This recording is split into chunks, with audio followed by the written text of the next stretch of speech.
नमस्कार।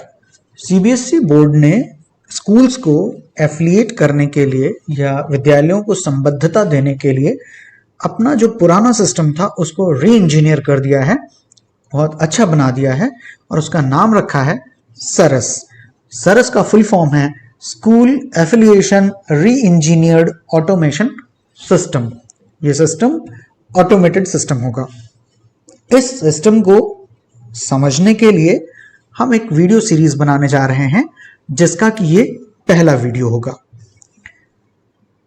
सीबीएसई ने बाकायदा एक मैनुअल जारी करके अपने सरस सिस्टम की पूरी जानकारी दी हुई है। इस मैनुअल को इन्होंने फॉरवर्ड, एक्नॉलेजमेंट, डेफिनेशंस और उसके बाद 12 चैप्टर्स में डिवाइड किया हुआ है। पहले वीडियो में हम chapter number 1 CBSE affiliation and overview, chapter number 2 Saras the re-engineered affiliation system, chapter number 3 category wise details, work flow charts and process flows, timelines and fee। इन शुरू के 3 चैप्टर्स को लेंगे। तो आइए देखते हैं हम तीनों चैप्टर्स को एक एक करके कि सीबीएसई ने क्या समझाने की कोशिश की हुई है। कुछ ऐसे टर्म्स हैं जिनको मैनुअल में बार बार प्रयोग किया जाएगा। ऐसे टर्म्स को हमें शुरू में ही समझ लेने की आवश्यकता होती है। तो डेफिनेशंस में सबसे पहले आता है एफिलिएशन, जिसका मतलब है कि बोर्ड के द्वारा स्कूलों को, विद्यालयों को संबद्धता दे देना और साथ ही साथ इस बात की अनुमति प्रदान कर देना कि स्कूल्स अपने बच्चों को बोर्ड के द्वारा कंडक्ट किए जाने वाले एग्जामिनेशंस में बिठा सकें। बोर्ड का मतलब है central board of secondary education. जब भी कहीं बोर्ड का यूज किया जाएगा इस मैनुअल में तो उसका मतलब होगा central board of secondary education. Digital signature is a digital tool for verifying the authenticity of the digital information और the documents furnished by the concerned school.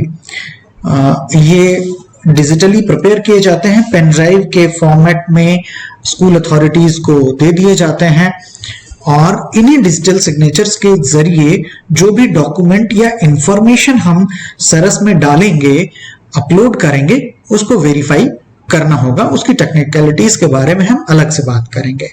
Extension का मतलब होता है the period of affiliation which has been granted by the board to the schools. जितने समय के लिए किसी विद्यालय को बोर्ड के द्वारा मान्यता प्रदान की जाती है, संबद्धता प्रदान की जाती है, उसको एक्सटेंशन कहते हैं। KYC, no your customer.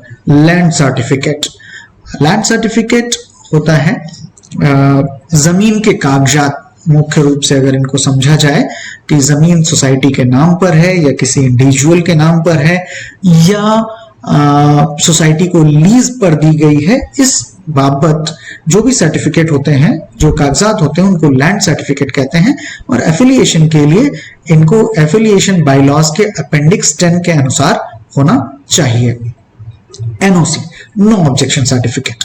इसका मतलब होता है संबंधित एजुकेशन डिपार्टमेंट के द्वारा विद्यालय को दिया जाने वाला एक सर्टिफिकेट, एक प्रमाण पत्र, जिसमें यह कहा जाता है कि इस विद्यालय को किसी अन्य बोर्ड द्वारा मान्यता देने में संबंधित प्रदेश के एजुकेशन डिपार्टमेंट को किसी भी प्रकार का व्यवधान नहीं है, किसी प्रकार की बाधा नहीं है। इसको कहते हैं NOC, no objection certificate. OSS, online affiliated school information system. सभी लोग इसको अच्छी तरीके से जानते हैं। एक ऑनलाइन सिस्टम है जिसमें हम अपने स्कूल से रिलेटेड सारी की सारी इंफॉर्मेशन को अपलोड करते हैं और ये ओएसएस पोर्टल जो होता है वो यूडाइस पोर्टल से मैच्ड होता है। इसका डेटा और उसके डेटा के बीच में कंपैरिजन किया जा सकता है, तो दोनों में सेम डेटा जाना चाहिए। रिकॉग्निशन का मतलब है मान्यता, यानी अप्रूवल। एक तरीके से ये दिया जाता है किसी भी स्टेट की बॉडी के जरिए, यानी कि जो स्टेट का एजुकेशन डिपार्टमेंट होता है, या राइट टू एजुकेशन के तहत इसको स्कूलों को मान्यता दी जाती है और स्कूल्स रिकॉग्नाइज्ड मान लिए जाते हैं। ऐसे जिन स्कूलों को, जिन विद्यालयों को राइट टू एजुकेशन एक्ट के तहत या एजुकेशन एक्ट के तहत किसी भी स्टेट बॉडी या यूनियन टेरिटरी की एजुकेशन बॉडी के जरिए रिकॉग्नाइज कर लिया जाता है, उनको रिकॉग्नाइज्ड स्कूल्स कहा जाता है और ऐसे स्कूल्स को एक रिकॉग्निशन सर्टिफिकेट दिया जाता है। सेकेंडरी स्कूल का सीधा सा मतलब है if the students are preparing for class 10th examination of the board, तो ऐसे स्कूल को सेकेंडरी स्कूल कहा जाता है। जिन स्कूलों में बच्चे क्लास 10th के एग्जामिनेशन तक के लिए प्रिपरेशन कर रहे होते हैं उनको सेकेंडरी स्कूल कहा जाता है। सीनियर सेकेंडरी स्कूल्स, ऐसे स्कूल्स जहां पर बच्चे क्लास 10th की प्रिपरेशन कर रहे होते हैं, साथ साथ बोर्ड के क्लास 12th एग्जामिनेशन के लिए भी प्रिपेयर किए जा रहे होते हैं, उन स्कूल्स को सीनियर सेकेंडरी स्कूल कहा जाता है। सीधी सी बात है, कक्षा 10 तक की मान्यता है तो सेकेंडरी स्कूल, और कक्षा 12 तक की मान्यता है तो senior secondary school. Society, trust या कंपनी, सोसाइटीज भी स्कूल चला सकती हैं, ट्रस्ट भी स्कूल चला सकते हैं और कंपनीज भी स्कूल रन कर सकती हैं। इनके अलग अलग रजिस्ट्रेशन एक्ट्स होते हैं। तो स्कूल रनिंग बॉडी अगर सोसाइटी के नॉर्म्स के अंडर रजिस्टर्ड है तो सोसाइटी हो जाएंगे, ट्रस्ट एक्ट के अंदर रजिस्टर्ड है तो वो ट्रस्ट हो जाएंगे, और कंपनी लॉ के सेक्शन 8 के अंडर में अगर रजिस्टर्ड है तो कंपनी हो जाएंगे। अपग्रेडेशन का मतलब होता है कि ऊपर की मान्यता मिलना, यानी अगर मिडिल क्लास तक की मान्यता है और सेकेंडरी स्टेज के लिए जा रहे हैं तो भी अपग्रेडेशन माना जाएगा, और सेकेंडरी स्टेज तक की मान्यता है और सीनियर सेकेंडरी स्टेज के लिए जा रहे हैं, अप्लाई कर रहे हैं, तो इसको भी अपग्रेडेशन माना जाएगा। वैलिडिटी ऑफ डॉक्यूमेंट्स की वैलिडिटी का मतलब होता है कि जो भी डॉक्यूमेंट आप अपलोड कर रहे हैं वो सारे के सारे डॉक्यूमेंट्स एप्रोप्रिएट गवर्नमेंट अथॉरिटी के द्वारा जारी किए गए हुए होने चाहिए, और डेट जो है यानी टाइम पीरियड जो है वो भी वैलिड होना चाहिए। ऐसा नहीं है कि अगर 6 महीने के अंदर का कोई सर्टिफिकेट चाहिए और आप साल भर पुराना सर्टिफिकेट अपलोड कर रहे हैं, भले ही वो किसी गवर्नमेंट ऑफिशियल के द्वारा सर्टिफाइड भी हो, तब भी उसको इनवैलिड माना जाएगा। तो वैलिडिटी दोनों तरीके से, एक तो एप्रोप्रिएट गवर्नमेंट अथॉरिटी के द्वारा दिया गया सर्टिफिकेट होना चाहिए, और दूसरी चीज टाइम वैलिडिटी भी होनी चाहिए। VIOS यानी वर्चुअल इंस्पेक्शन ऑफ स्कूल्स, ये कोविड-19 पैंडेमिक को ध्यान में रखते हुए इस सिस्टम को डेवलप किया गया है। पहले सभी के सभी जो इंस्पेक्शंस हुआ करते थे स्कूल्स के, वो फिजिकल इंस्पेक्शंस हुआ करते थे, लेकिन फिजिकल इंस्पेक्शंस कोविड-19 पैंडेमिक की वजह से थोड़े से फिजिबल नहीं है, रिस्की है, जिसकी वजह से वर्चुअल इंस्पेक्शन ऑफ स्कूल्स को डिवाइस किया गया है, फॉर्मुलेट किया गया है। इसमें ऑनलाइन वीडियो कॉन्फ्रेंसिंग के थ्रू या वीडियो टूल्स के थ्रू पूरे स्कूल का इंस्पेक्शन किया जाता है। अब आते हैं सरस की तरफ, यानी school affiliation re engineered automation system. इसके मेन फीचर्स जो हैं वो कुछ इस तरीके से हैं। Timeline for new affiliation applications reduced to maximum 4 months। पहले काफी ज्यादा समय लग जाता था निपटारा करने में एप्लीकेशंस के, एफिलिएशन एप्लीकेशंस के, लेकिन यहां पर इस समय को घटा करके 4 महीने तक रिड्यूस कर दिया गया है, यानी कि 4 महीने के अंदर अंदर किसी भी नई एफिलिएशन एप्लीकेशन का निपटारा कर ही दिया जाएगा। सेकंड है automatic approvals based on data analysis for extension, upgradation, section increase etcetera.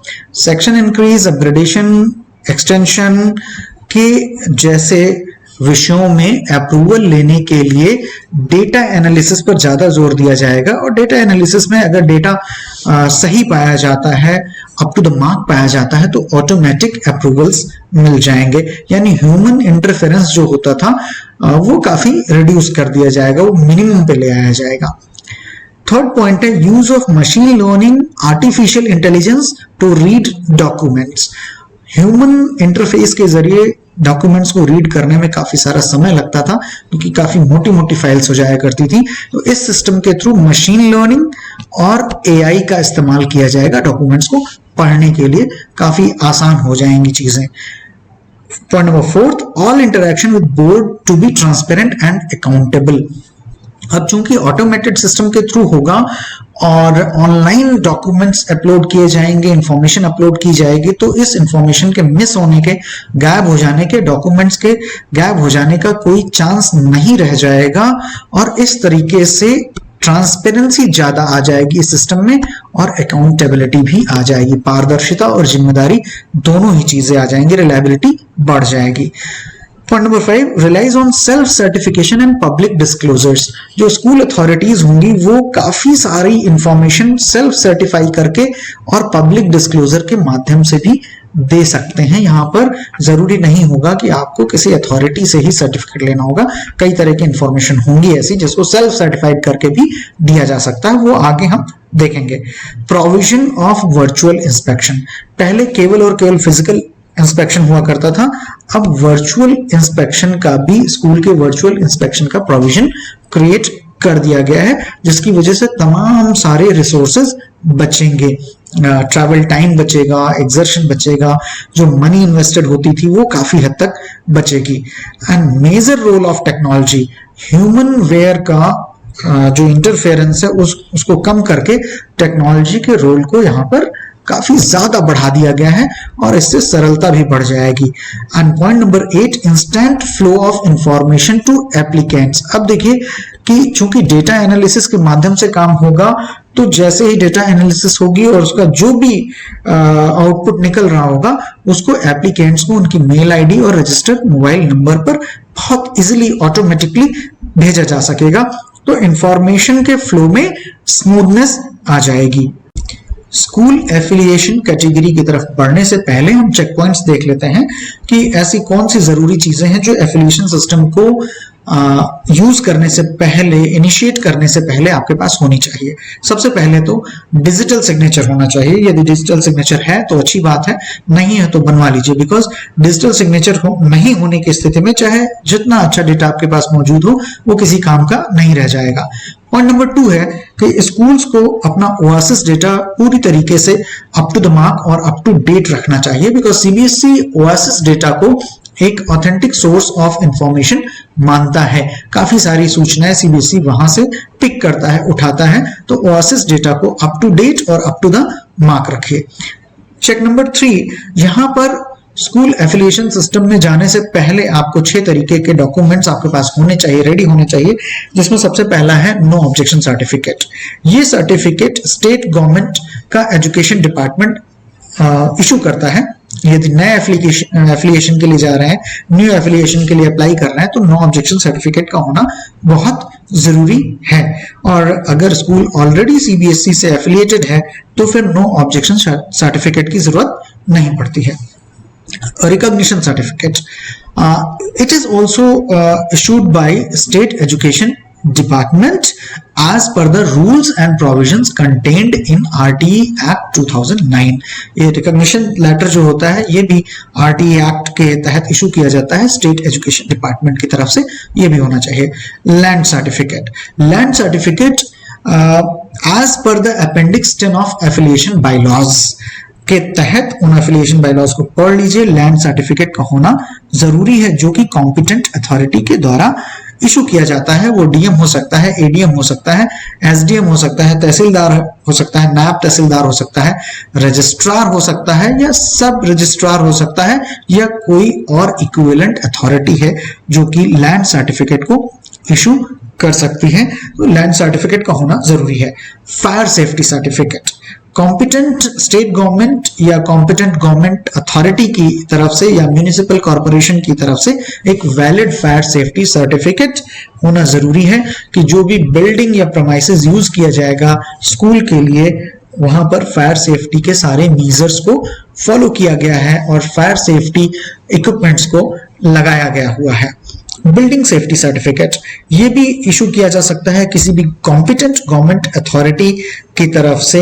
एक सर्टिफिकेट होता है जो दिया जाता है स्कूल्स को कि ये बिल्डिंग आने वाले 50 सालों के लिए, 60 सालों के लिए, 70 सालों के लिए सेफ है, अर्थक्वेक से या किसी और तरीके की जो घटनाएं दुर्घटनाएं हो सकती हैं उनके प्रति प्रोटेक्टेड है, बिल्डिंग सेफ है। तो इस बाबत एक building certificate, building safety certificate होना भी जरूरी है।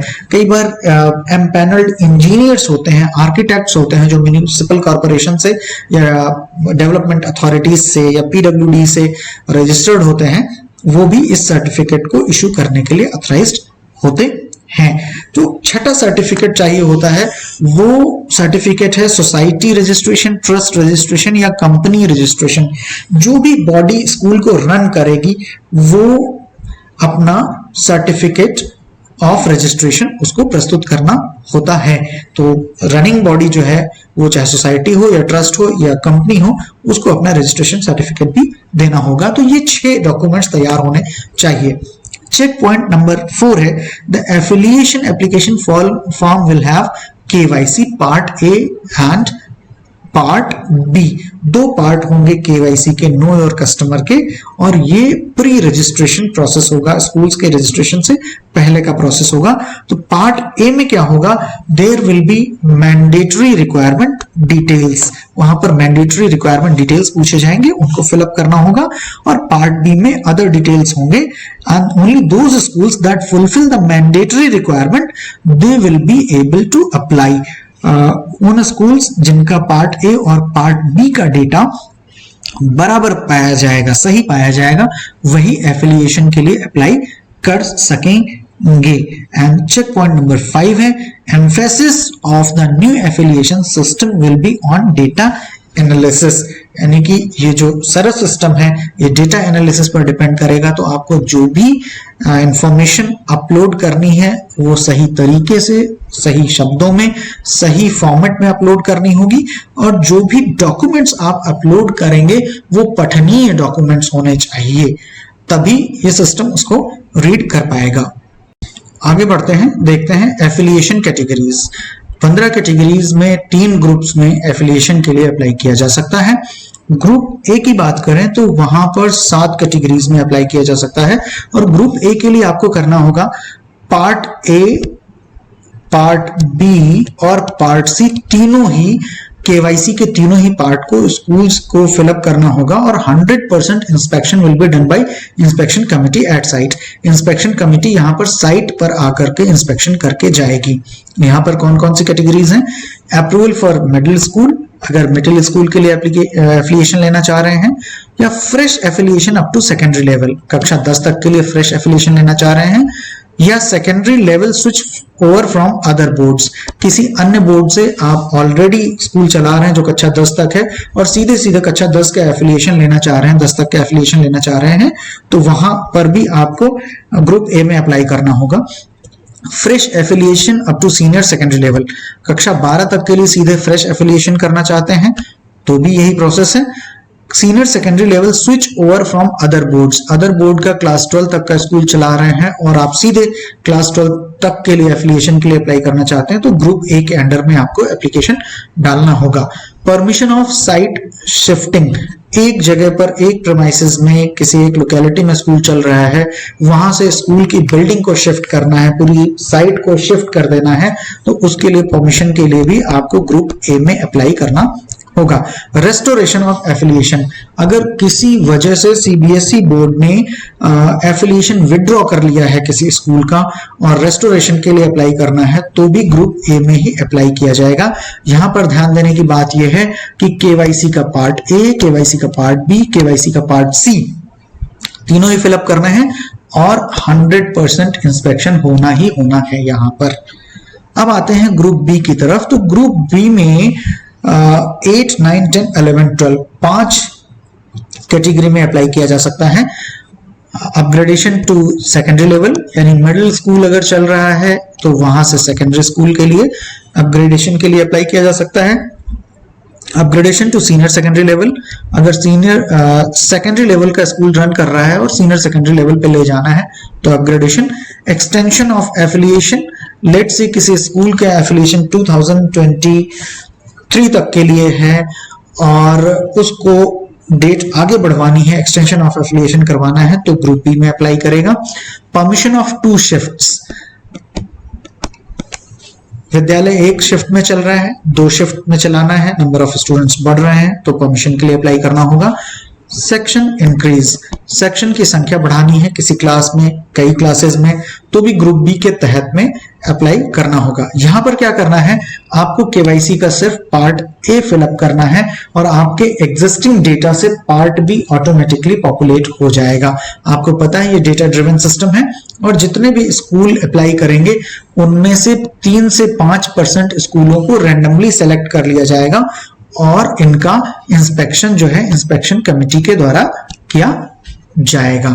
और स्कूल्स को, ऐसे स्कूल जो ग्रुप बी में अप्लाई कर रहे होंगे, उनको अपने रजिस्ट्रेशन एलओसी डेटा का इस्तेमाल करते हुए एप्लीकेशन डालना होगा। अब ग्रुप सी की तरफ आ जाते हैं। यहां पर 13, 14 और 15 तीन कैटेगरी में एप्लीकेशन दिया जा सकता है, अप्लाई किया जा सकता है। इंट्रोडक्शन ऑफ एडिशनल सब्जेक्ट, कोई एडिशनल सब्जेक्ट आप ऑफर करना चाहते हैं स्टूडेंट्स के लिए, या स्कूल सोसाइटी ट्रस्ट कंपनी का नाम बदलना चाहते हैं तो भी अप्लाई करेंगे यहां पर। और तीसरा पॉइंट है, अगर ट्रांसफर किया जा रहा है स्कूल का एक सोसाइटी से दूसरी सोसाइटी या दूसरी ट्रस्ट या दूसरी कंपनी के लिए या किसी अनदर बॉडी के लिए, तो ट्रांसफर ऑफ स्कूल के लिए भी ग्रुप सी के अंतर्गत एप्लीकेशन डालनी होगी। यहां पर क्या करना है, पार्ट ए फिलअप करना है, बाकी का जो पार्ट बी का डेटा है वो ऑटोमेटिकली पॉपुलेट कर लिया जाएगा इस एग्जिस्टिंग डेटा से और रिपोर्ट कार्ड्स जनरेट कर लिए जाएंगे रूब्रिक्स के आधार पर। और खास बात देखने की बात यह है कि यहाँ पर किसी भी तरीके का जो इंस्पेक्शन होगा वो नहीं किया जाएगा। Now let us see filling up of application form. यहाँ पर रजिस्ट्रेशन केवाईसी करना होगा, part A, part B, part C भरने होंगे और देख लेते हैं कि क्या क्या करना होगा। सबसे पहला काम तो होगा कि डिजिटल सिग्नेचर आपके पास होना बहुत जरूरी है, उसके बगैर कोई काम होने वाला नहीं है। आगे बढ़ते हैं, components of affiliation application form. KYC करनी होगी, प्री रजिस्ट्रेशन ऑफ स्कूल यानी पार्ट ए को भरना होगा। यहाँ पर mandatory conditions, data and documents, link for mandatory public disclosure, यानी कि ये जो लिंक होगी ना, ये क्या होगी, आपकी स्कूल की वेबसाइट होगी। ये स्कूल की वेबसाइट आपकी अप टू डेट और अप टू द मार्क होनी चाहिए। फिर इसके बाद आता है self certification by principal and manager. Principal और मैनेजर के द्वारा सेल्फ सर्टिफिकेशन, जो पार्ट ए फिलअप करने के बाद में आपका एक फॉर्मेट निकलेगा, उस पर प्रिंटेड होगा, वो प्रिंसिपल और मैनेजर सिग्नेचर करेंगे और उसको काउंटर साइन कौन करेगा, काउंटर साइन करेगा authorise signatory of the society, trust और कंपनी। यहाँ जिसका डिजिटल सिग्नेचर बना हुआ है वो उसको काउंटर साइन करेगा। अगर ये नहीं करना है तो फिर दिया जा सकता है डीयू का सर्टिफिकेट, जिसका भी फॉर्मेट आपको प्रिंट ले लेना है और उसके बाद करना है फी पेमेंट। ठीक है, fee payment only for group A applicants. जो ग्रुप ए एप्लीकेंट्स होंगे उनके लिए यहाँ फी पेमेंट होगा, ग्रुप बी और ग्रुप सी वालों के लिए यहाँ पर नहीं होगा। फिर आ जाएंगे पार्ट बी में, यहाँ पर all other details to be filled by the schools, और फिर यहाँ का जो फी पेमेंट होगा वो सभी को करना होगा, वो पार्ट ए वाले, बी वाले, सी वाले सभी करेंगे। Group A, group B, group C वाले करेंगे। पार्ट सी की बात करते हैं तो इसको भरेंगे वो स्कूल जो फ्रेश एफिलिएशन या स्विच ओवर या middle school approval under group A seek कर रहे हैं, केवल वही भरेंगे, बाकी किसी को नहीं भरना होगा। आगे देखते हैं ऑल स्कूल्स वेदर एग्जिस्टिंग और न्यू, चाहे पुराने स्कूल हो या नए स्कूल हो, उनको कुछ इंफॉर्मेशन जो है वो तो डिस्क्लोज करनी है वो अपनी वेबसाइट पर, और वो भी प्रॉपर फॉर्मेट में। और वो फॉर्मेट कहाँ दिए होंगे, एफिलिएशन बायलॉज के अपेंडिक्स 9 में जो फॉर्मेट्स दिए हुए हैं उन बिल्कुल हूबहू वैसे के वैसे स्कूल्स को अपनी वेबसाइट पर मैंडेटरी डिस्क्लोजर ऑफ इंफॉर्मेशन को फॉलो करना ही करना होगा। और इस डिस्क्लोजर की जो लिंक होगी वो पार्ट ए में फिलअप करनी होगी। Got it? The pre-registration of the school once completed shall be valid till last date of submission of application for the respective session. एक बार पार्ट ए आपका भर जाता है, प्री रजिस्ट्रेशन हो जाता है, तो पूरे साल में जो भी लास्ट डेट होगी वहां तक के लिए वैलिड हो जाएगा। ध्यान देने की बात है, जो केवाईसी होगा यानी जो पार्ट ए होगा वहां पर क्या चीजें होंगी, वहां पर डिटेल्स ऑफ द स्कूल, जिसमें स्कूल का नाम, एड्रेस एटसेट्रा होगा, प्रिंसिपल का डिटेल होगा, and it is used for registering the school for affiliation application affiliation application को भरने के लिए इस डेटा का इस्तेमाल किया जाता है। In case of new school, the entire information will be filled by the authorized signatory. नया स्कूल है तो वहां पर पार्ट जो भी है, चाहे पार्ट ए हो, बी हो या सी हो, पूरा उसके ऑथराइज सिग्नेटरी के द्वारा भरा जाएगा। लेकिन अगर एग्जिस्टिंग स्कूल की बात करें तो इनको केवल पार्ट ए भरना होगा। क्या भरना होगा? केवल पार्ट ए भरना होगा। बाकी का बाकी पूरा डेटा जो है ओएसएस डेटाबेस से उठा लिया जाएगा सिस्टम के द्वारा। तो ये ओएसएस का अप टू डेट और अप टू द मार्क होना दोनों ही जरूरी है। अप टू डेट और अप टू द मार्क दोनों ही हो। सिस्टम जनरेटेड सेल्फ सर्टिफिकेशन या डीओ सर्टिफिकेट की बात करें तो देखिए दो ही चीजें निकलती हैं वहां से, चाहे तो आप सेल्फ सर्टिफिकेट अपलोड कर दीजिए या डीओ से सर्टिफिकेट साइन करा करके उसको अपलोड कर दीजिए। दोनों ही फॉर्मेट जनरेट होते हैं। You must know the school will have option, जो चीज अभी मैंने बताई वो दोनों ही ऑप्शन यहाँ पर बताए गए हैं। चाहे तो डीईओ से सर्टिफिकेट ड्यूली साइन करके आप अपडेट कर दीजिए या सेल्फ सर्टिफिकेशन जिसको प्रिंसिपल और manager of the school sign करेंगे और इसको काउंटर साइन कर दिया जाएगा authorise signatory of the society, तो इसको अपलोड कर सकते हैं। The same will have to be printed, signed and uploaded. क्या करना? डेटा तो फिलअप ऑलरेडी कर ही चुके हैं, उसका प्रिंट ले लेना है, साइन करना है और अपलोड कर देना है। ठीक है। और इस सर्टिफिकेट को कौन पढ़ेगा? मशीन के द्वारा पढ़ लिया जाएगा। मशीन इसके डेटा को कैप्चर कर लेगी। Any application found to have wrong, misleading, system generated DO certificate और व्हाटएवर, अगर कोई भी चीज गलत पाई जाती है, पता चलता है कि फ्रॉड किया गया है, तो आपकी एप्लीकेशन को समरली रिजेक्ट कर दिया जाएगा। और फ्रॉडुलेंट डेलिबरेट मिस इंटरप्रिटेशन अगर पाया जाता है तो क्या किया जाएगा? पीनल एक्शन लिया जाएगा। किस किस के खिलाफ? प्रिंसिपल के खिलाफ, मैनेजर के खिलाफ और ऑथराइज सिग्नेटरी, यानी जो तीन के तीनों अथॉरिटीज हैं, तीनों के खिलाफ पीनल एक्शन लिया जाएगा अगर विलफुल फ्रॉड पाया जाता है। एप्लीकेशन की एनालिसिस कौन करेगा? ये कंप्यूटराइज्ड या आर्टिफिशियल इंटेलिजेंस बेस्ड और मशीन बेस्ड एनालिसिस होगी। तो जिन भी स्कूल्स का पार्ट ए का डेटा परफेक्ट पाया जाएगा, अप टू द मार्क पाया जाएगा, वो ऑटोमेटिकली अलाउ कर दिए जाएंगे पार्ट बी को फिलअप करने के लिए। और जिनका पार्ट ए का डेटा सही नहीं पाया जाएगा, उनकी जो शॉर्टकमिंग्स होंगी वो नोटिफाई कर दी जाएंगी और उनका रेक्टिफाई किया जाना होगा। Inspection committee nomination for select category of schools. Schools will be inspected by a committee generally comprising of 2 candidates. 2 members होते हैं जो randomly CBSE के inspection committee members के pool से select कर लिए जाते हैं। कैसे होगा inspection of schools? It will be done meticulously by the inspection committee members and transparency accountability shall be maintained. और ये जो data होगा, all the data in the inspection committee report will be pre-populated from the data filled by the school. School ने जो data भरा होगा वो inspection committee को देखने को मिल जाएगा, प्री पॉपुलेट हो जाएगा और उनको इस इंफॉर्मेशन को वेरीफाई करना होगा। कहां से? ओरिजिनल डॉक्यूमेंट्स को देख करके वेरीफाई करना होगा। कोई सजेशंस अगर होते हैं तो वो कम्युनिकेट कर दिए जाएंगे स्कूल को जैसे ही इंस्पेक्शन कमेटी अपनी रिपोर्ट को ऑनलाइन सबमिट कर देती है। Schools will have option to submit reply. अगर suggestions हैं तो schools को वहां पर reply submit करने का option मिलेगा। The school shall also provide its feedback to the board. किसके बारे में? जो inspection का process रहा है उसके बारे में schools अपना feedback भी submit करेंगे।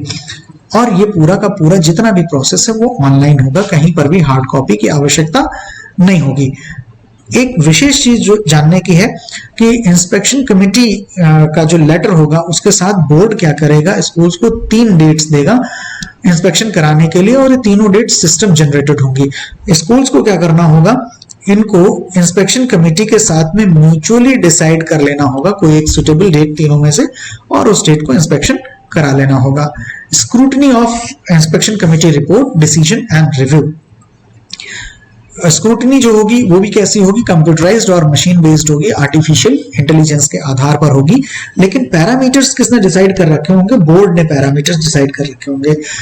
इसके आधार पर ग्रांट या नॉन एलिजिबल स्टेटस दिया जाएगा। अगर स्कूल्स को पाया जाता है इंस्पेक्शन कमेटी की रिपोर्ट में कि सारे के सारे क्राइटेरिया को मीट आउट करते हैं, तो उनको एफिलिएशन की ग्रांट दे दी जाएगी और बाकी के जितने भी केसेस होंगे उनको फॉरवर्ड कर दिया जाएगा रिव्यू कमेटी के सामने, और रिव्यू कमेटी के सामने स्कूल्स को अपना रिप्रेजेंटेशन रखने का पूरा अधिकार होगा।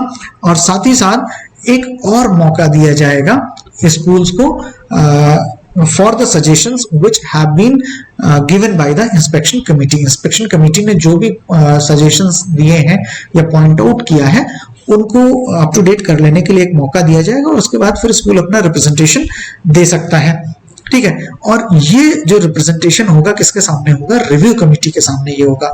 ये ये जो रिप्रेजेंटेशन होगा रिव्यू कमेटी के सामने होगा और ये फिजिकल नहीं होगा, ये वर्चुअल हियरिंग होगा। अगर इस वर्चुअल हियरिंग में पाया जाता है कि स्कूल्स ने मीट आउट कर लिए सारे क्राइटेरिया को, तो उनको ग्रांट ऑफ एफिलिएशन दे दिया जाएगा, अदरवाइज फिर नॉट एलिजिबल का स्टेटस दे दिया जाएगा। अब यहाँ पर क्या क्या बिंदु हैं जिनको याद करके रखना है? सबसे पहली चीज कि किस कैटेगरी में एफिलिएशन के लिए अप्लाई करना है ये श्योर होना चाहिए। 6 मैंडेटरी डॉक्यूमेंट्स आपके पास होने ही होने चाहिए। मैंडेटरी डिस्क्लोजर जो है वो स्कूल की वेबसाइट पर होना ही होना चाहिए।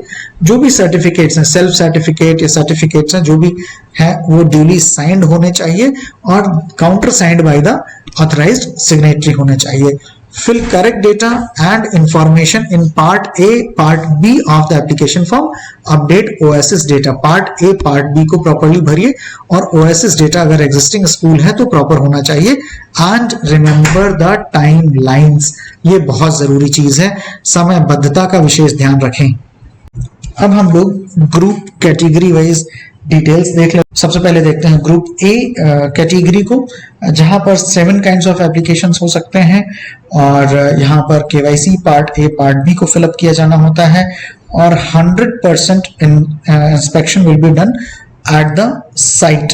तो देखते हैं category of school, mandatory data to be entered and mandatory documents to be uploaded in part A.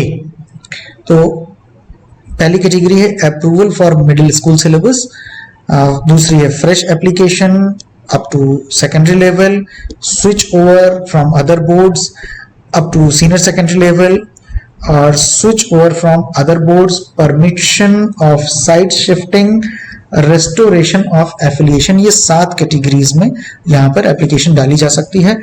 Papers क्या क्या चाहिए आपको? NOC, recognition, land certificate, fire safety certificate, building safety certificate, society trust company registration, permission from state government for site shifting. अगर site shifting करना है तो आपको state government की परमिशन भी इसके लिए चाहिए होगी। And brief reason of the withdrawal of affiliation. अगर रेस्टोरेशन ऑफ एफिलिएशन के लिए जा रहे हैं तो किस कारण से एफिलिएशन का विड्रॉल हुआ था वो रीजन आपके पास तैयार होना चाहिए। And brief of the compliance against withdrawal of affiliation for restoration, कि जो विड्रॉल हुआ था उसको लेकर के आपने कंप्लायंस कर ली है क्या, उसका भी आपके पास में थोड़ा सा ब्रीफ तैयार होना चाहिए। अब डॉक्यूमेंट्स क्या क्या अपलोड करने हैं? एनओसी अपलोड करना है, रिकॉग्निशन सर्टिफिकेट अपलोड करना है, land certificate, fire safety certificate, building safety certificate, society trust company registration और फिर सिस्टम जनरेटेड सेल्फ सर्टिफिकेशन या सर्टिफिकेशन ऑफ डीईओ, दोनों में से किसी एक को करना है। Building plan by the architect, से ये ऑप्शनल है। Disaffiliation letter issued by CBSE for restoration of affiliation. अगर रेस्टोरेशन के लिए जा रहे हैं तो डिसएफिलिएशन लेटर भी मिला होगा, वो डिसएफिलिएशन लेटर को करना होगा, अपलोड करना होगा। और अगर साइट शिफ्टिंग के लिए जा रहे हैं तो परमिशन फ्रॉम स्टेट गवर्नमेंट से साइट शिफ्टिंग की जो परमिशन होगी उसको भी अपलोड करना होगा। अब देखते हैं टाइमलाइन ऑफ द एप्लीकेशन क्या है।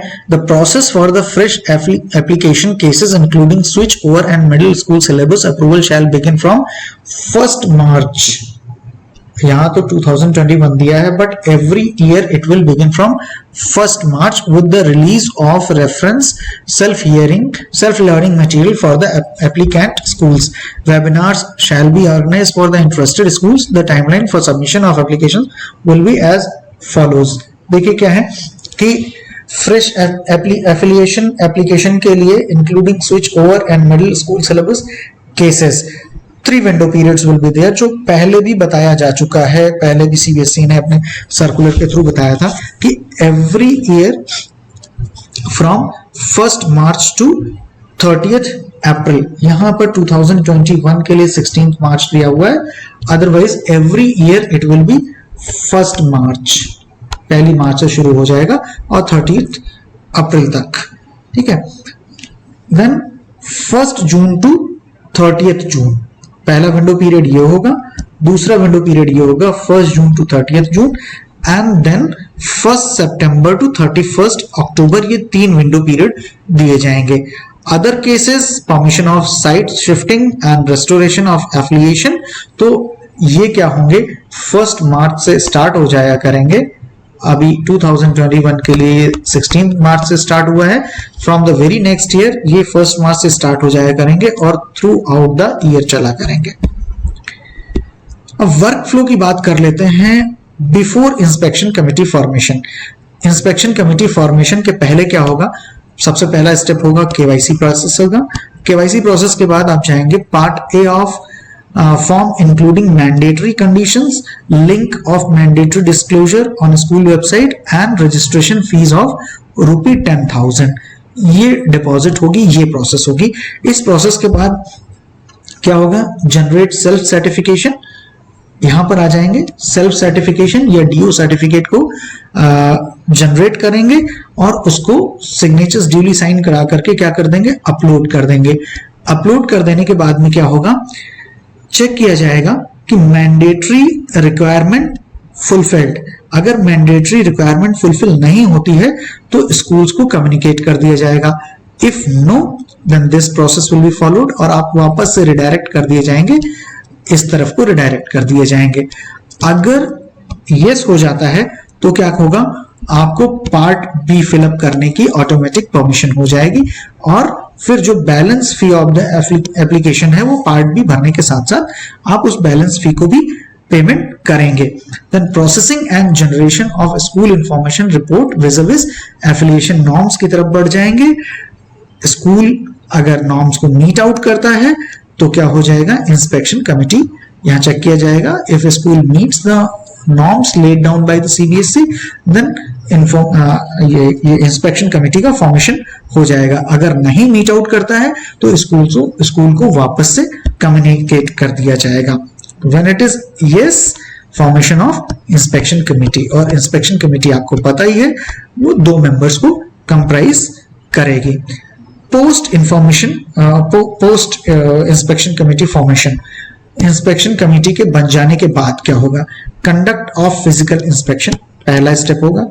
दूसरा स्टेप होगा report submission to board and school. कौन करेगा, इंस्पेक्शन कमेटी के मेंबर्स करेंगे और ये कैसा होगा, ऑनलाइन होगा, ऑनलाइन सबमिशन होगा। रेकमेंडेड अगर यस है तो फिलिंग ऑफ पार्ट सी, अगर इंस्पेक्शन कमेटी के रिकमेंडेशन यस में है तो पार्ट सी को फिलअप किया जाएगा और पार्ट सी फिलअप करने के बाद में जनरेशन ऑफ ग्रांट लेटर हो जाएगा।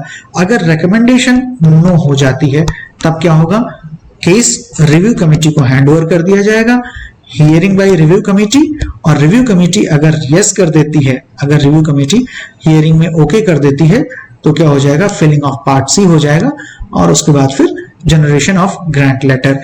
अगर नो होता है, रिव्यू कमेटी ओके नहीं करती है तो वापस से स्कूल्स को इंफॉर्मेशन दे दी जाएगी, ऐसे स्कूल को इंफॉर्मेशन दे दी जाएगी।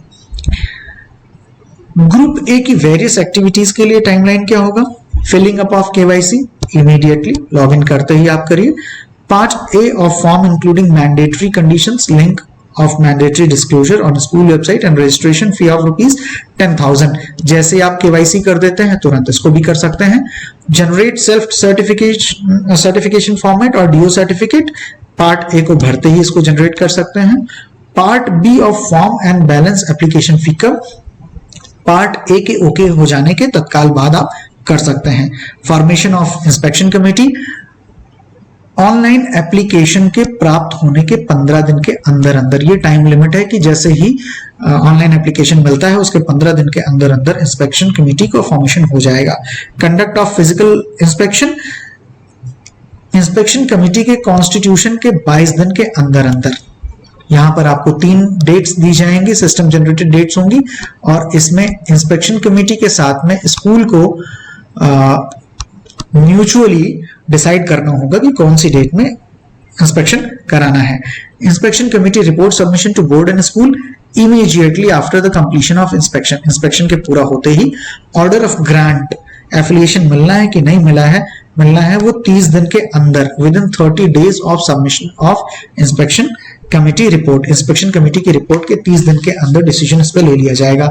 Representation against letter mentioning not eligible, अगर नॉट एलिजिबल स्टेटस दे दिया गया है तो नॉट एलिजिबल स्टेटस देने के 15 दिन के अंदर अंदर क्या करना है? रिप्रेजेंटेशन प्रस्तुत करना होगा किसको? स्कूल को। Formation of review committee, review committee का फॉर्मेशन होगा with in 7 days of receipt of representation from school, school की तरफ से रिप्रेजेंटेशन मिलने के 7 दिन के अंदर अंदर रिव्यू कमेटी का फॉर्मेशन हो जाएगा। Hearing by the review committee within 15 days of constitution of review committee letter, जैसे ही रिव्यू कमेटी को लेटर मिल जाता है बोर्ड की तरफ से तो उस लेटर के 15 दिन के अंदर अंदर रिव्यू कमेटी हियरिंग कर लेगी।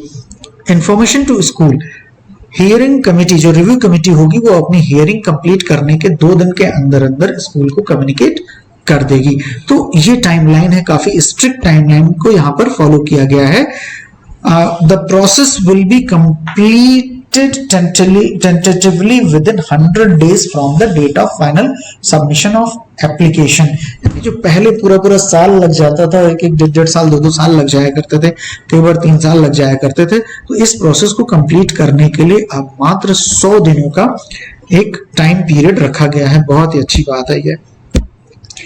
अब बी कैटेगरी की बात करें तो यहां पर क्या करना है, यहां पर 5 तरीके के एप्लीकेशंस को इनवाइट किया गया है। 5 तरीके के एप्लीकेशंस डाले जा सकते हैं, जिसमें पार्ट ए फिलअप करना होगा और पार्ट बी ऑटोमेटिकली पॉपुलेट हो जाएगा। और यहां पर स्कूल्स अपने रजिस्ट्रेशन या एलओसी डेटा का इस्तेमाल करते हुए फॉर्म फिलअप कर सकते हैं। तो यहाँ कौन कौन सी कैटेगरी है पहले तो देख लीजिए। Upgradation to secondary level, upgradation to senior secondary level, extension of affiliation, permission of 2 shifts and section increase, ये 5 कैटेगरी हैं। तो देख लेते हैं।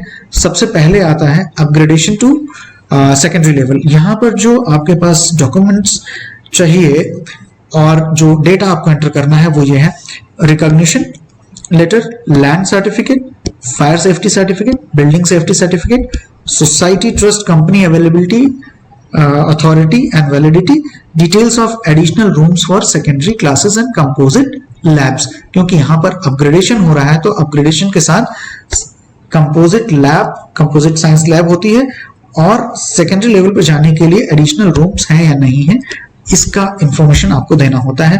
अपलोड क्या करना है? Fire safety certificate, building safety certificate, details of additional room for secondary classes and composite lab, composite science lab का GPS enabled photo and video ये भी देना होगा। System generated self certification signed by principal manager of a school and duly countersigned by the authorized signatory। Senior secondary level की बात करें तो यहां पर recognition letter, land certificate, fire safety certificate, building safety certificate, society trust company का certificate, details of additional rooms for senior secondary classes, और उसके साथ लैब्स अगर साइंस कैटेगरी भी ली जा रही है। अपलोड करना है सारे certificates, building safety, fire safety, rooms के डिटेल्स, लैब्स के डिटेल्स अगर साइंस लिया जा रहा है, जीपीएस एनेबल्ड फोटो और वीडियो अगर साइंस सब्जेक्ट्स लिए जा रहे हैं, system generated self certification signed by the principal और प्रिंसिपल एंड मैनेजर और duly counter signed by the competent authority, society का जो अथॉरिटी होगा उसके जरिए। एक्सटेंशन ऑफ एफिलिएशन की बात करें तो recognition letter, fire safety, building safety, society trust, company का डॉक्यूमेंट और फायर सेफ्टी अपलोड करना है, बिल्डिंग सेफ्टी अपलोड करना है और सेल्फ सर्टिफिकेशन को अपलोड करना होगा। परमिशन ऑफ 2 शिफ्ट्स की बात करें तो fire safety, building safety, teachers details for second shift, यानी कि फर्स्ट शिफ्ट और सेकंड शिफ्ट के टीचर्स सेम नहीं होने चाहिए, 2 अलग अलग ग्रुप ऑफ टीचर्स होने चाहिए। And permission from state government, और इसके सर्टिफिकेट्स भी अपलोड करने होंगे। Fire safety, building safety, teachers detail for second shift, permission of state government और system generated self certification. Section increase की बात करें तो land document, fire safety, building safety, society registration, additional rooms details, क्योंकि section increase कर रहे हैं, और एडिशनल टीचर्स डिटेल, जितने टीचर्स सेक्शन को इंक्रीज करने में लगेंगे ये चाहिए होंगे, और यही चीजें आपको अपलोड भी करनी होंगी सर्टिफिकेट में। Fire safety, building safety, additional rooms, additional teachers details and self certification. यहां पर आपको पता है कि 100% स्कूल्स का इंस्पेक्शन नहीं होगा, तो कितने % स्कूल्स का इंस्पेक्शन होगा। अगर सेकेंडरी लेवल की बात करें अपग्रेडेशन की, तो यहां पर 3% स्कूल्स का इंस्पेक्शन होगा, and based on school report cards जो कि सिस्टम जनरेटेड होंगे। Upgradation of senior secondary level की बात करें तो यहां पर 5% स्कूल का यहां पर 5% स्कूल्स का इंस्पेक्शन किया जाएगा। लेकिन अगर change in area of land हो रहा है तो 100% इंस्पेक्शन होगा ही होगा, ऑन साइट इंस्पेक्शन होगा। एक्सटेंशन ऑफ एफिलिएशन की बात करें तो यहां पर भी 3% स्कूल्स का जो है इंस्पेक्शन किया जाएगा। परमिशन ऑफ 2 शिफ्ट्स की बात करें तो 5% स्कूल्स का इंस्पेक्शन किया जाएगा, और सेक्शन इंक्रीज की बात करें तो यहां भी 5% स्कूल्स का इंस्पेक्शन किया जाएगा। टाइमलाइन की बात करें तो टाइमलाइन सेम है, यहाँ 2021 के लिए दिया हुआ 16 मार्च। नॉर्मली ये 1 मार्च को ओपन हो जाया करेंगे अगले साल से, और 30 अप्रैल तक, फिर 1 जून से 30 जून तक, और 1 सितंबर से 31 अक्टूबर तक, ये 3 विंडो पीरियड होंगे अपग्रेडेशन केसेस के लिए। एक्सटेंशन केसेस के लिए 16 मार्च टू 31 मई, और अगर अगले साल की बात करें तो ये 1 मार्च से हो जाया करेंगे। All other cases through out the year, 1 मार्च से लेकर के थ्रू आउट द ईयर। इस साल 16 मार्च से स्टार्ट किया गया है, from next very year it will be 1 मार्च, और ये थ्रू आउट द ईयर चलते रहेंगे। वर्क फ्लो की बात करें तो वर्क फ्लो में यहां पर है, आप देखिए, school will use existing credentials to log in. फिर क्या करेंगे, पार्ट ए भरेंगे फॉर्म का, mandatory conditions, link of mandatory disclosure को देंगे। फिर आ जाएंगे सेल्फ सर्टिफिकेट को जनरेट करेंगे और ड्यूली साइन करा करके उसको अपलोड कर देना होगा। फिर यहाँ आ जाएंगे चेक बॉक्स में, मैंडेटरी रिक्वायरमेंट अगर फुलफिल होती है तो यस हो जाएगा, नहीं फुलफिल होती तो नो हो जाएगा। नो हो जाएगा तो स्कूल्स को कम्युनिकेट किया जाएगा और वापस से वही प्रोसेस में पहुंच जाएंगे।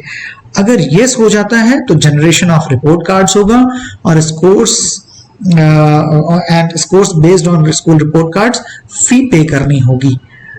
फी पे करने के बाद क्या होगा, स्कोर्स विज़ थ्रेशोल्ड क्राइटेरिया, जो क्राइटेरिया उनको अगर फुलफिल कर रहे हैं तो ग्रांट लेटर इशू कर दिया जाएगा, और अगर थ्रेशोल्ड क्राइटेरिया से नीचे हैं तो इंस्पेक्शन कमेटी का फॉर्मेशन होगा। पोस्ट इंस्पेक्शन कमेटी के बाद कैसा फ्लो चार्ट रहेगा, conduct of VIOS, virtual inspection of schools, virtual inspection किया जाएगा। Inspection committee report submission to board and school, board और स्कूल को इंस्पेक्शन कमेटी अपनी रिपोर्ट सौंप देगी और रिकमेंडेशन देगी। अगर रिकमेंडेशन में यस हो जाता है तो ग्रांट लेटर इशू कर दिया जाएगा, और कोई सजेशन है तो वो भी दे दिया जाएगा वहां पर। और नो होता है तो रिव्यू कमेटी का फॉर्मेशन होगा, हियरिंग की जाएगी रिव्यू कमेटी के जरिए, और रिकमेंड कर देती है रिव्यू कमेटी तो वापस क्या होगा, ग्रांट लेटर इशू कर दिया जाएगा।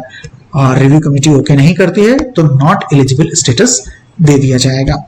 अब ग्रुप सी की बात कर लेते हैं। ग्रुप सी की अगर बात करें तो यहां पर हमने देखा था कि introduction of additional subjects, introduction of additional subjects के लिए अप्लाई कर सकते हैं, permission of name change of school society के लिए अप्लाई कर सकते हैं, और तीसरा केस होता है transfer of school from one society to another. यहां पर देख लीजिए डॉक्यूमेंट्स क्या क्या लगेंगे। इंट्रोडक्शन ऑफ एडिशनल सब्जेक्ट की बात करें तो details of additional rooms for senior secondary classes and science subject labs. अगर साइंस सब्जेक्ट के लिए अप्लाई कर रहे हैं तो लैब की बात आ जाती है।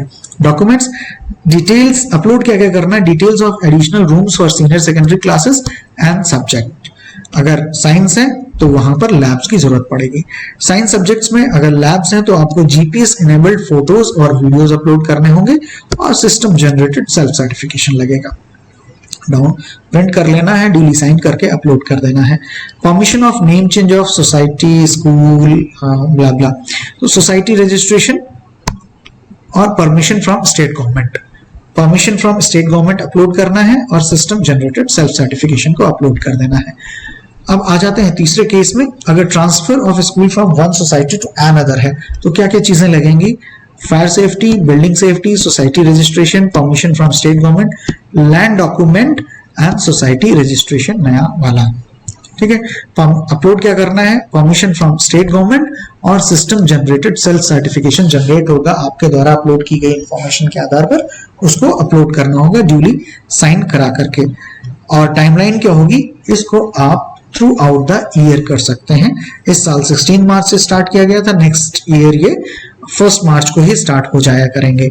वर्क फ्लो की बात करें तो बहुत सरल सा है, स्कूल लॉगिन करेंगे अपने एग्जिस्टिंग क्रेडेंशियल के साथ में, part A part B of form including link of mandatory disclosure on school website उसको भर देंगे और पूरी फीस एक साथ जमा कर देंगे। System generated self certificate print करेंगे, ड्यूली साइन करेंगे, उसको अपलोड कर देंगे और communication of permission to school को कम्युनिकेट कर दिया जाएगा।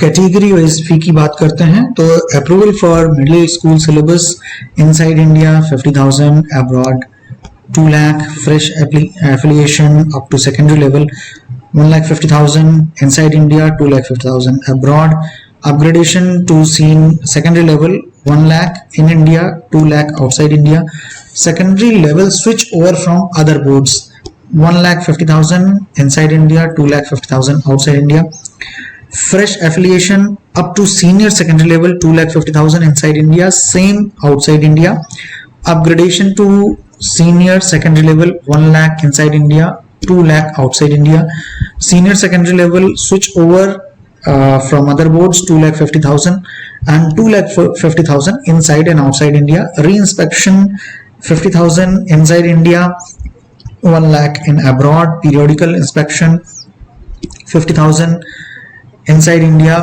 1 lakh outside India. Surprise inspection 50,000 inside India, 1 lakh outside India.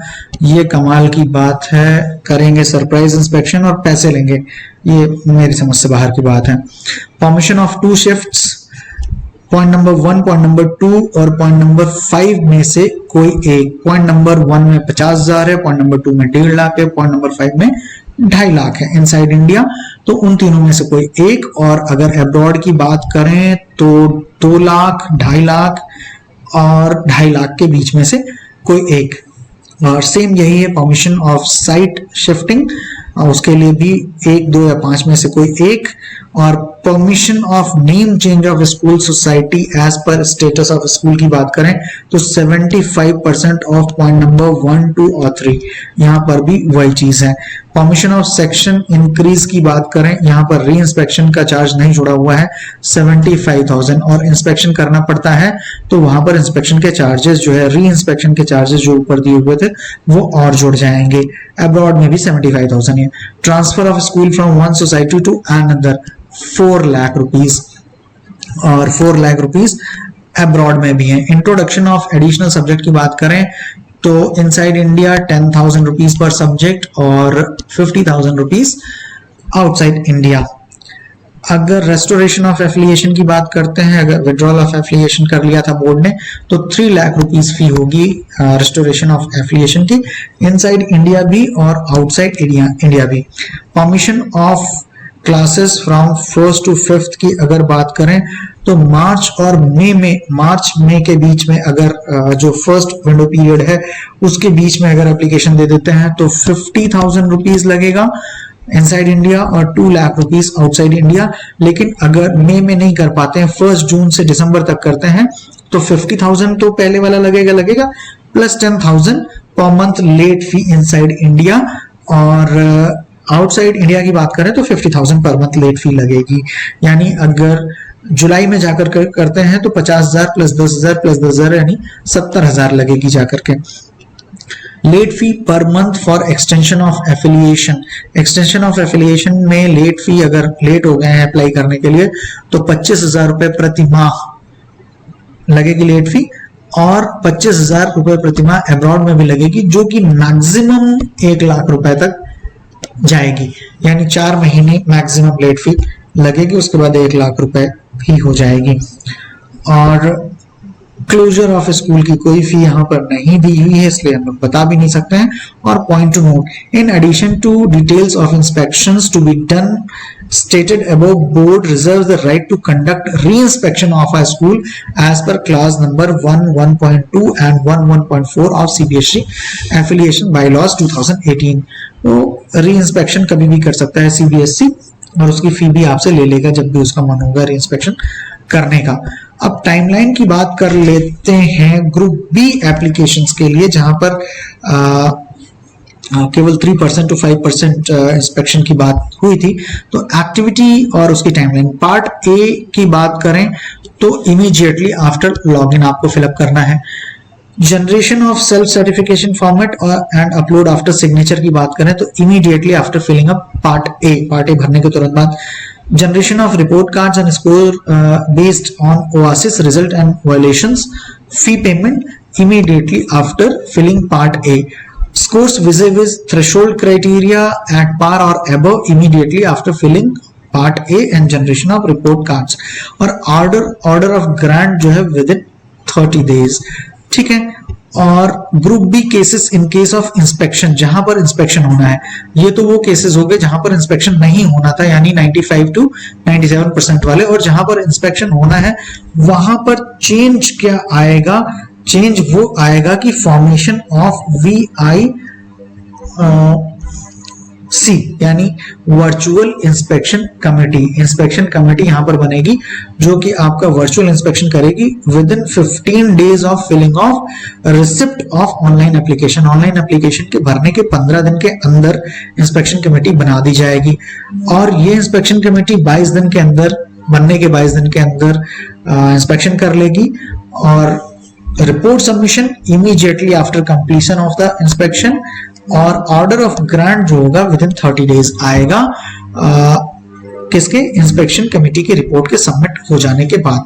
अगर रिप्रेजेंटेशन की बात आती है तो with in 7 days of communication of mentioning non eligible for grant. आपके पास जो कम्युनिकेशन आ जाता है, मेल पर आ जाएगा, फोन पर आ जाएगा, उसके